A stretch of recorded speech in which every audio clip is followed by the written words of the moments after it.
Real Madrid derbisi va ehtimoliy El Clasico uchun Saudiya Arabistoniga yetib keldi. Videoni oxirigacha ko'rib, El Clasico ishtiyoqmandlariga hoziroq videoni ulashing.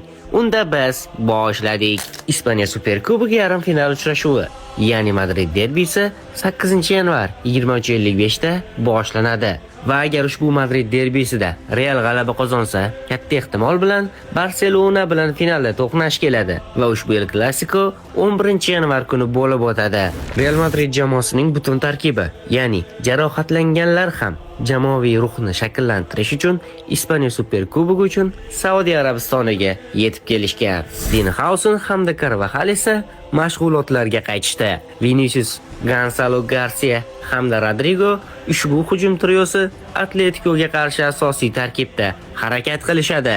Yana bir xabar esa Ispaniya Superkubok o'yinlarini jonli efirga uzatish uchun mualliflik huquqini Zo'r TV ham Futbol TV ham sotib olmagan. Sababi bu Copa del Rey yoki La Liga emas. Ammo barcha Real Madrid o'yinlarini jonli efirga o'zbekcha sharhda to'g'ridan-to'g'ri uzatadigan Madridisha Telegram sahifasi bor. Madrid derbisi va ehtimoliy El Clasico'ni o'zbekcha va sifatli formatda jonli efirda ko'rish uchun profil opisiyasidagi havola ustiga bosib, kanalga qo'shilib oling.